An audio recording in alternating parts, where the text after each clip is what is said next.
Hello बच्चों, स्वागत है आप सभी का एजुकेशन हब रामकृष्ण गोदारा पर, जहाँ पर हम फिजिक्स को बहुत ही प्यारे कॉन्सेप्ट और क्लियरिटी के साथ पढ़ते हैं। आज हमारा इलेक्ट्रोस्टैटिक पोटेंशियल एंड कैपेसिटेंस का लेक्चर 10 है। इस लेक्चर के अंदर हम पढ़ेंगे potential energy of charges in external field. सबसे पहले हम एक एक्सटर्नल फील्ड ड्रॉ करेंगे। इसके अंदर हम एक चार्जेस का सिस्टम रखेंगे जो हमारी पोटेंशियल एनर्जी निकालनी है हमें, और जो हमारी पोटेंशियल एनर्जी होती है वो सिस्टम ऑफ चार्जेस के लिए डिफाइंड होती है। सिस्टम ऑफ चार्जेस के लिए डिफाइंड होती है। तो यहाँ पर मैं दो चार्जेस रखूंगा, एक Q1 एक Q2। इन दोनों के बीच का डिस्टेंस मैं ले लेता हूँ R, और जो इन दोनों पे पोटेंशियल एक्ट करेगा वो अलग अलग पोटेंशियल होगा। Q1 पर मैं ले लेता हूँ V1 पोटेंशियल, और Q2 पर जो पोटेंशियल एक्ट करेगा उसको मैं ले लेता हूँ V2। ये दोनों मैंने पोटेंशियल ले लिए।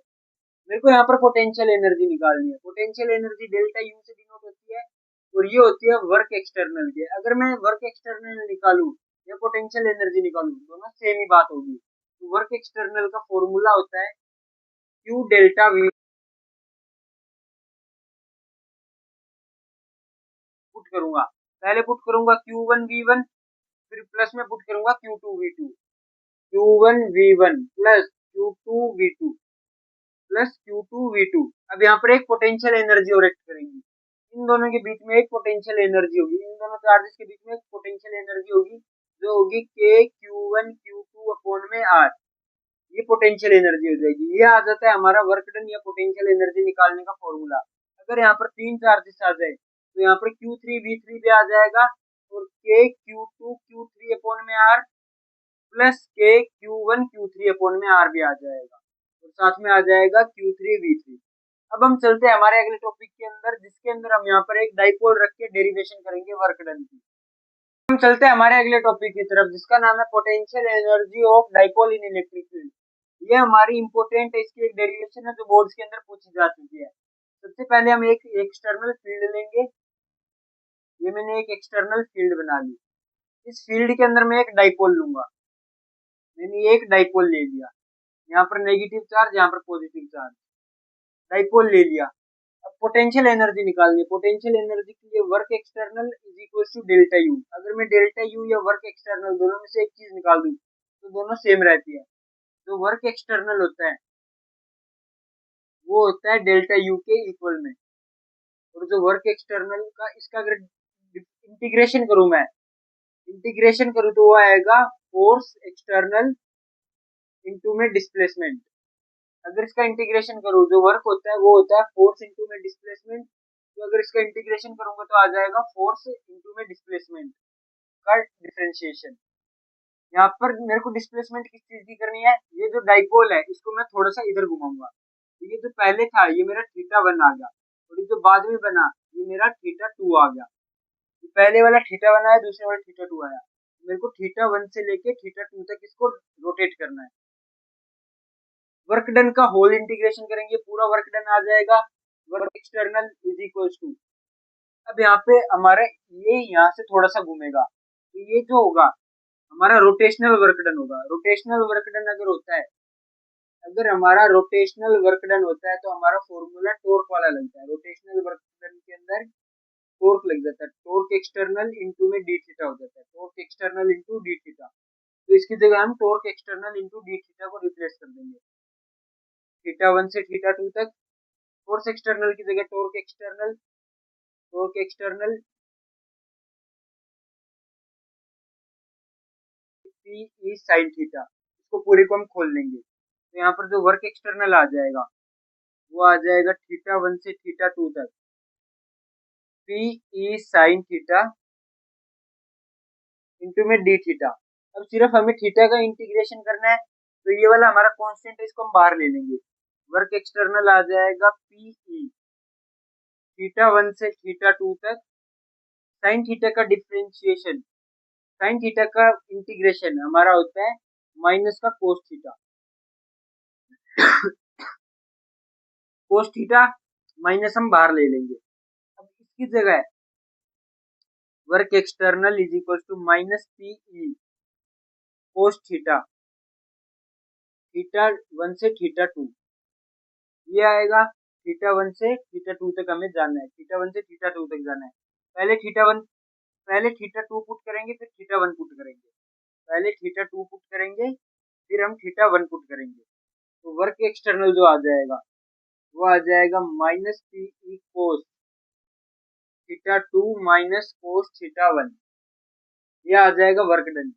अगर इस माइनस को हम अंदर की साइड भेज दें तो वर्क एक्सटर्नल आ जाएगा PE, इन दोनों की साइन ऑपोजिट हो जाएगी, ये पॉजिटिव हो जाएगा, ये नेगेटिव हो जाएगा, तो आ जाएगा कोस θ1 माइनस कोस θ2। ये हमारे इसका फॉर्मूला आ गया वर्क एक्सटर्नल का। और वर्क एक्सटर्नल हमारा डेल्टा यू के बराबर होता है, तो डेल्टा यू का भी हो जाएगा PE कोस θ1 माइनस कोस θ2। ये इंपॉर्टेंट डेरिवेशन है, बोर्ड्स के अंदर पूछी जा चुकी है, बोर्ड्स के अंदर 3-4 बार पूछी जा चुकी है, इंपॉर्टेंट डेरिवेशन है। अब ये जो θ1 है ये हमारा पहले वाला एंगल है, पहले वाला एंगल है, और ये जो θ2 है ये हमारा बाद वाला एंगल है।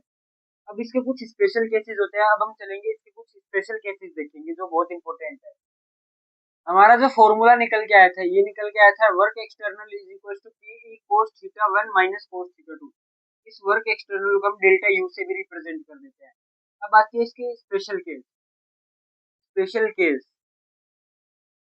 स्पेशल केस के अंदर क्या होता है, डेल्टा यू होता है हमारे UF minus U initial is equal to PE cos θ1 minus cos θ2। अब जो केस होता है इसके अंदर हम लेट कर लेते हैं, let UF is equal to U, UI is equal to 0, θ1 is equal to 90 degree, θ2 is equal to theta. UI को 0 लेना है, UI को 0 लेना है, θ1 को 90 डिग्री लेना है, और इसके अंदर वैल्यूज पुट करनी है। UF को हमने U लिया है, माइनस UI को 0 लिया है, θ1 को 90 लिया है, PE cos 90 minus cos theta, θ2 को हमने थीटा ले लिया, U minus 0 U is equal to PE cos 90 होता है हमारा 1, कोस 90 होता है 0, कोस 90 होता है 0 minus cos theta, U is equal to PE, minus बार कॉमन ले लेता हूँ, कोस थीटा। अगर PE कोस थीटा को अगर मैं कंप्रेस करके लिखूं तो इसको मैं लिख सकता हूँ P डॉट E, PE का डॉट प्रोडक्ट आ जाएगा। ये होता है हमारा स्पेशल केस, जिसके अंदर अगर हमारा थीटा 90 डिग्री आ रहा है तो हमारा डायरेक्ट फॉर्मूला लग जाएगा PE। अब इसके 3 इक्विलिब्रियम बनते हैं, 3 टाइप के इसके इक्विलिब्रियम बनते हैं, एक स्टेबल, एक अनस्टेबल और एक न्यूट्रल। ये 3 टाइप के इक्विलिब्रियम बनते हैं। अब हम ये तीनों टाइप के इक्विलिब्रियम पढ़ेंगे। अब हम चलते हैं हमारे तीनों केसेस की तरफ। हमारे 3 केसेस में सबसे पहला आता है स्टेबल इक्विलिब्रियम, दूसरा केस होता है अनस्टेबल इक्विलिब्रियम, और तीसरा जो केस होता है वो न्यूट्रल होता है, न्यूट्रल इक्विलिब्रियम। हमारे जो सिलेबस के अंदर है वो सिर्फ स्टेबल और अनस्टेबल है, न्यूट्रल नहीं है, लेकिन मैं आपको तीनों करवा देता हूँ। स्टेबल के अंदर सबसे पहले एक इलेक्ट्रिक फील्ड लूंगा, उसके अंदर एक डाइपोल पुट करूंगा। मैं डाइपोल कैसे रखूंगा, जिसका एंगल मेरे को 0 डिग्री चाहिए, 0 डिग्री। इधर हमारी इलेक्ट्रिक फील्ड प्लस से ओरिजिनेट होती है, नेगेटिव से टर्मिनेट हो जाती है। तो अगर इधर नेगेटिव है और इधर पॉजिटिव है, ये पॉजिटिव पॉजिटिव को रिपेल करेगा और नेगेटिव अट्रैक्ट करेगा, तो इस साइड पॉजिटिव चार्ज और इस साइड नेगेटिव चार्ज आ जाएगा। और जो इसका एंगल होगा वो 0 डिग्री होगा। हमारा स्टेबल इक्विलिब्रियम, अनस्टेबल और तीनों, इनके लिए जो हमारे U आया था वो U आया था हमारा minus P dot E। P dot E को अगर मैं खोलूं तो वो आएगा minus PE cos theta, cos theta. अब थीटा की वैल्यू 0 डिग्री है, तो U is equal to minus PE cos 0, U is equal to minus PE cos 0 1 होता है, 1 मल्टीप्लाई हो जाएगा, U आ जाएगा माइनस PE। ये जो माइनस PE है ये होती है हमारी most stable equilibrium, most stable. ये आ जाता है हमारा केस मोस्ट स्टेबल का, इसके अंदर माइनस PE आता है फॉर्मूला। तो जो अनस्टेबल होती है, अनस्टेबल कब होगी, जब हम इसको डाइपोल को उल्टा रख देंगे, जब हम डाइपोल को उल्टा रख देंगे। अगर इस साइड मैंने पॉजिटिव रख दिया और इस साइड नेगेटिव रख दिया, तो जो इस साइड पॉजिटिव चार्ज होगा वो इस पॉजिटिव को धक्का मारेगा और नेगेटिव को अट्रैक्ट करेगा। इस साइड जो नेगेटिव चार्ज होगा वो इस नेगेटिव चार्ज को धक्का मारेगा और पॉजिटिव को अट्रैक्ट करेगा। ये पूरा घूम के यूं हो जाएगा, ये पूरा घूम के ऐसे पलट जाएगा, पलटते इसका एंगल हो जाएगा 180 डिग्री। तो यहाँ पर u जो आएगा वो आएगा माइनस पी ई कोस 180। कोस 180 होता है हमारा -1, तो माइनस पी ई -1, माइनस माइनस प्लस हो जाएगा, u आ जाएगा हमारा पी ई पॉजिटिव। तो ये जो पॉजिटिव पी होता है ये होता है हमारा मोस्ट अनस्टेबल, मोस्ट अनस्टेबल। और जो हमारा न्यूट्रल होता है वो होता है 90 डिग्री पे। न्यूट्रल के अंदर हमारी जो पोटेंशियल आती है वो आती है जीरो, पोटेंशियल एनर्जी आती है जीरो। यहाँ पर मैंने प्लस माइनस ले लिया, यहाँ पर प्लस ले लिया। अगर यहाँ पर प्लस माइनस लिया, यहाँ पर प्लस लिया, तो ये ऐसे पलट जाएगी, ये इस साइड ऐसे पलट जाएगी। अगर ऐसे पलटेगी तो यहाँ पर हमारा एंगल जो बनेगा ये पलट के ऐसे हो जाएगी, इस साइड माइनस आ जाएगा और इस साइड प्लस आ जाएगा।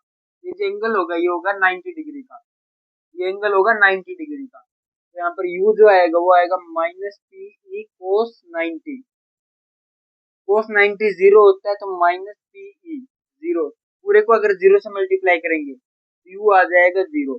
ये बीच की होती है, बीच की पोटेंशियल होती है, यानी न्यूट्रल पोटेंशियल होती है। ये हमारे सिलेबस के अंदर नहीं है लेकिन मैंने आपको बता दी। अगर माइनस पी आया तो वो मोस्ट स्टेबल होता है, अगर सीधा पी आया तो वो मोस्ट अनस्टेबल होता है, और जीरो आते ही हमारी न्यूट्रल हो जाती है। अब हम चलते हैं इसके कुछ क्वेश्चंस की तरफ। अब हम चलते हैं हमने जो टॉपिक पढ़ा उससे रिलेटेड कुछ क्वेश्चंस की तरफ। हमारा क्वेश्चन क्या कहता है? हमारा क्वेश्चन है electric field of dipole movement. एक डाइपोल मूवमेंट की electric field of dipole movement P is lying along a uniform electric field E. The work done in rotating the dipole 90 degree is. अब इसको break कर करके समझते हैं।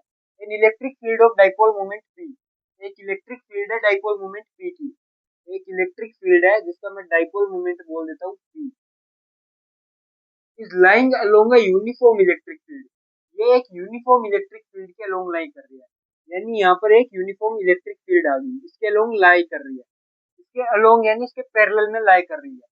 The work done in rotating, अब इसके अंदर हमें क्या निकालना? वर्क डन निकालना, इसको रोटेट करने में कितना होगा। Rotating the dipole by 90 degree, अगर यूनिफॉर्म के अंदर पुट करी गई है तो पहले इसका एंगल रहा होगा 0 डिग्री, तो थीटा बन रहा होगा 0 डिग्री। अब हमें कितने को करने को बोला है? 90 डिग्री पर, तो थीटा 2 हो जाएगा हमारा 90 डिग्री। अब जो हमारे इसके अंदर फॉर्मूला लगेगा, हमें दो एंगल दे रखे हैं और वर्क निकालना है, तो हमें फॉर्मूला पता है P E cos theta 1 minus cos theta 2।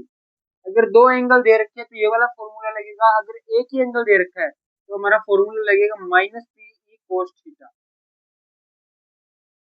और अगर हमें एंगल ये 90 डिग्री की जगह हमें अगर जीरो से, अगर हमें एंगल 90 डिग्री की जगह 0 डिग्री दे रखा है तो हम सीधा फॉर्मूला लगा देंगे माइनस पी ई लगा देंगे, जो कि हमारा मोस्ट स्टेबल इक्विलिब्रियम होता है। तो यहाँ पर वर्क डन आ जाएगा पी हमारा डाइपोल मूवमेंट है, ये हमें दे रखी है पी, ये पी आ जाएगा। इलेक्ट्रिक फील्ड हमें क्या दे रखी है? यहाँ पर ई दे रखी है, इलेक्ट्रिक फील्ड ई दे रखी है, यहाँ पर एज इट इज ई आ जाएगा। कोस थीटा 1 0 डिग्री, तो कोस 0 डिग्री माइनस थीटा 2 90 डिग्री, कोस 90 डिग्री। कोस 0 कितना होता है? 1 होता है, कोस 0 होता है 1, कोस 0 होता है 1 पीई, ये आ गया 1 माइनस कोस 90 कितना होता है? 0, तो 1 माइनस 0 1 हो जाएगा। अगर 1 पूरे इसके साथ मल्टीप्लाई होगा तो हमारा जो फाइनल आंसर आ जाएगा वो आ जाएगा पीई। ये हो जाएगा हमारे इस क्वेश्चन का आंसर। यही था आज का हमारा लास्ट क्वेश्चन। अब हम मिलेंगे अगले लेक्चर के अंदर, तब तक के लिए हमारे चैनल को सपोर्ट करते रहिए, वीडियो को लाइक करें, अपने फ्रेंड्स के साथ शेयर करें ताकि उनकी भी बोर्ड के अंदर कुछ हेल्प हो जाए। हमारे इस चैनल को सब्सक्राइब करें और कमेंट में अपना फीडबैक जरूर बताएं। तब तक के लिए टाटा बाय बाय, जय हिंद, भारत माता की जय, जय हिंद, वंदे मातरम।